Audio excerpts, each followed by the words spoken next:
Welcome to the Greg's Review Show today. Today we're going to talk about online scammers and romance relationships. Yes, online scammers and romance relationships.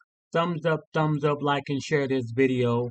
Someone needs to hear this great message. Please support us on Cash App.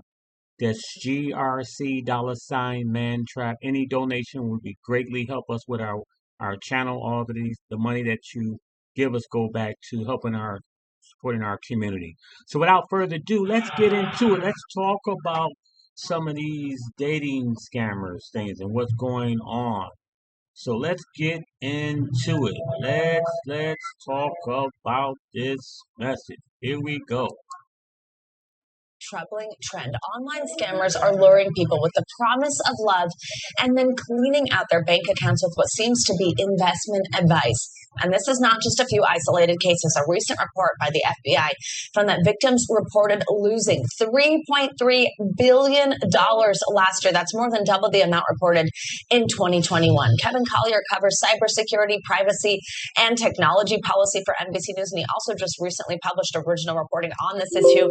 And he joins us now with more. Kevin, happy 4th. Thank you so much for being with us on a holiday morning. Let's jump right in here. How serious a problem is this? It's overwhelming. I mean, like you mentioned, 3.4 billion, and that's just what people have reported to the FBI. You know, the likely true numbers are much higher than that. And it's the combination of victims have lost everything they have, and that they realize they've been taken for a ride, and that they've lost what they thought was a romantic partner is driving them to self-harm in many cases, unfortunately. The AARP told me that they are referring people to the National Suicide Prevention Hotline almost daily. It's an epidemic.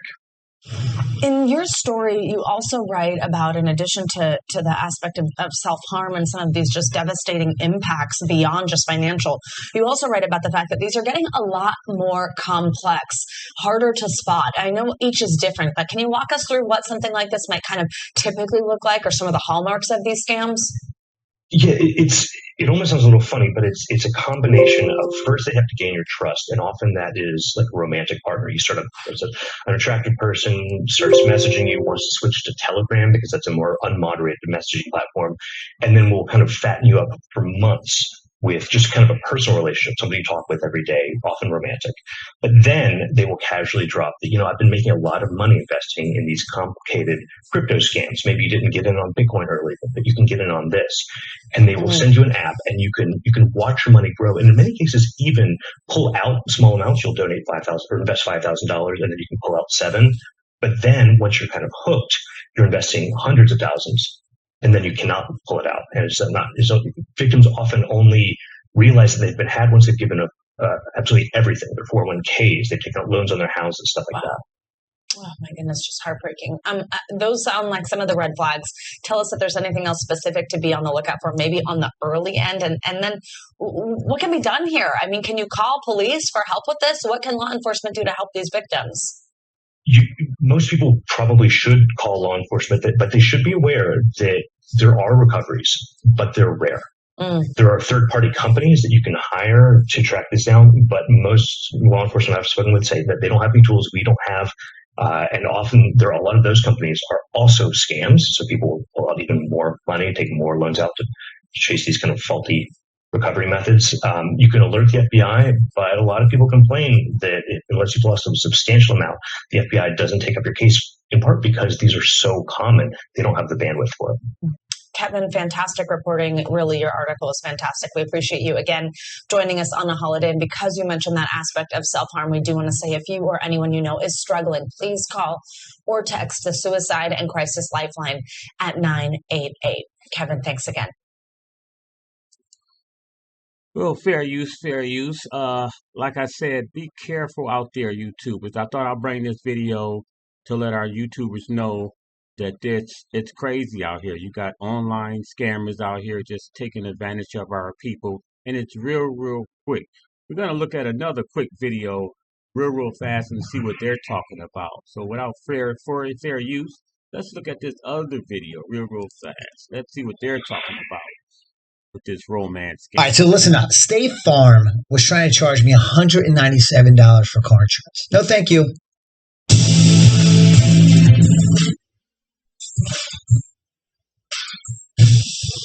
It's a new con that's cheating Canadians out of millions. Well, it's stupid.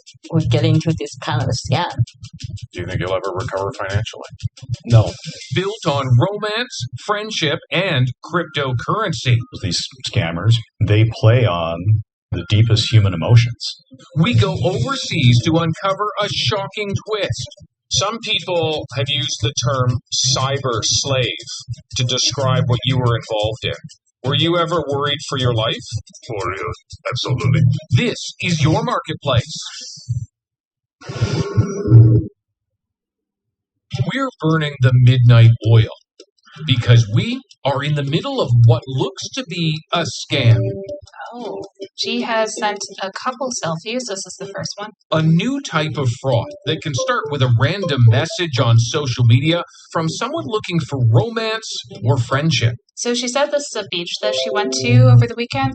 My colleague Katie is contacted out of the blue by a woman calling herself Joya. The pictures she sends could be fake, but the scam she's setting up is very real.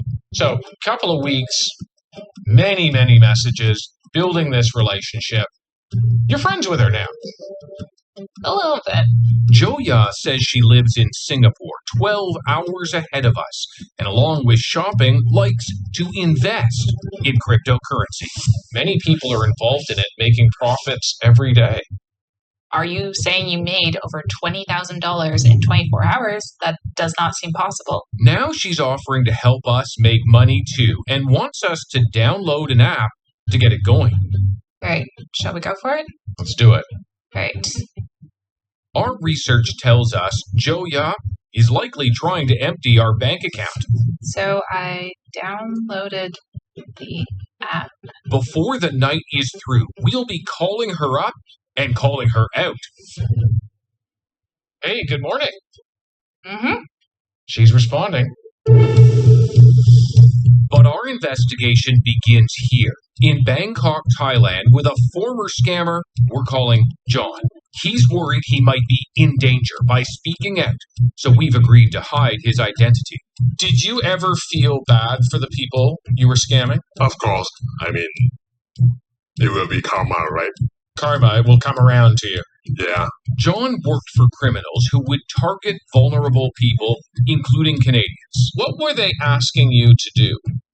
To create a fake profile to give the victim to trust I am the real person who really need to find a relationship. They call it pig butchering. The goal, gain the victim's trust, then steal their money.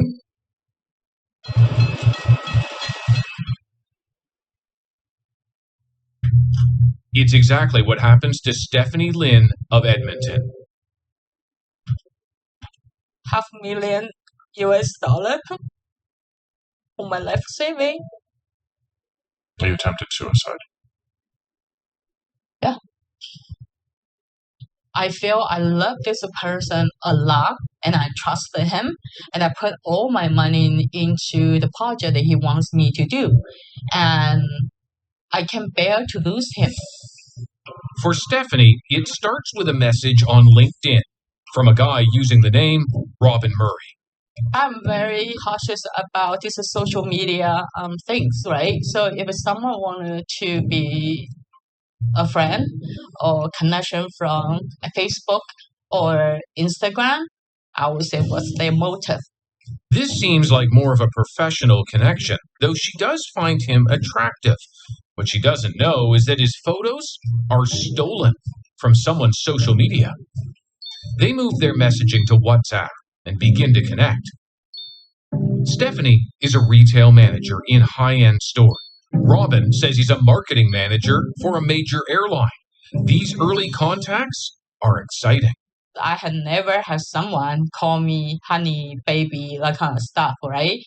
It's very sweet. I feel emotionally attached with him. It's all part of the pig butchering playbook, according to our former scammer, John. How would you convince victims to invest? Try to build the relationship and then try to ask him, the victim, invest this application, this website.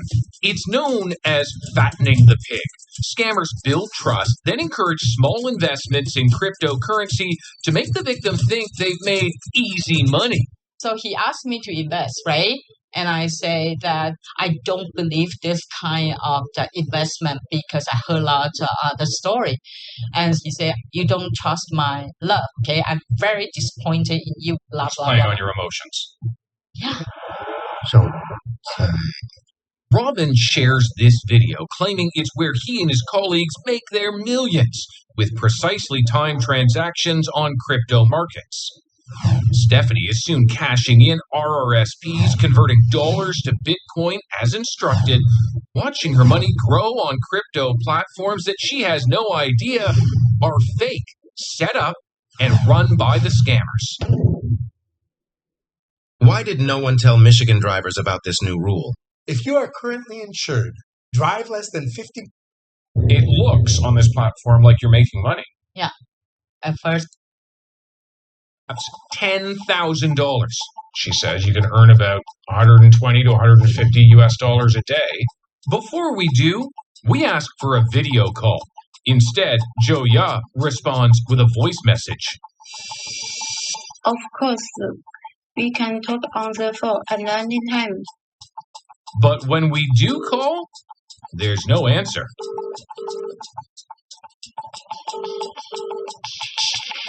Oh, she's just responded to you.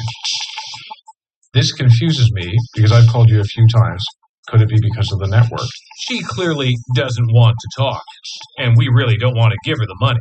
We know that this is the exact pattern used to defraud thousands of people out of millions of dollars.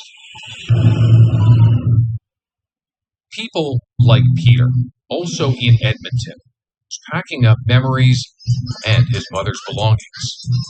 There's probably nothing worse than to tell your family you've lost everything. He's selling his mom's home to help pay back money he lost from when he was pig butchered too. It feels awful. Peter is worried about his professional reputation, so we've agreed to hide his identity. How much did I get from you? Probably close to $400,000. It's huge. It's everything I have. It's devastating. There's no real seduction involved with Peter. He's actually the one to reach out first. This all started with something you saw on Facebook. I saw advertisements for cryptocurrency.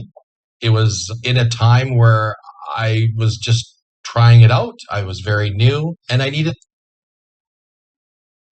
educated, probably is quite savvy with technology, with social media. They're out of work. They're seeking quite high risk employment opportunities. So they are desperate. And even though they do it under duress, Sims says people like John might still get penalized once it's over. The people who are trapped in this, who are forced to work, it's huge risk. They are frequently detained, arrested. So as you can see, family, there's so much stuff going on out here with the romance scammer. They also doing it through crypto fraud and a lot of stuff that's going on.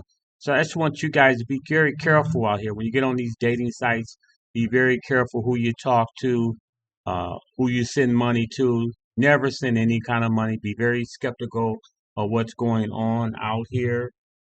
Because it's really bad. And so when you're getting on these dating sites, no matter what site it is, just be very careful giving out your personal information, your address, your credit card information, and again, never loan these cats any money. Never loan anything or anyone this money. So this is for fair use, and I thought I'll bring this to the YouTube family. Please thumbs up, like and share this video. And please, whatever you can, help support our channel through Cash App. That's GRC $mantrap. Whatever donation you get, whether it's 50 cents or $1, please support us through our channel as we try to get better in supporting you with great information. And like I said, this week we're going to talk about romance scammers and how to be safe. So the next videos we talk about some of the safe things you can do to protect yourself from romance scammers out there. So you guys take care and have a wonderful, wonderful day. And the Lord say the same here. I'll talk to you next week. Bye bye.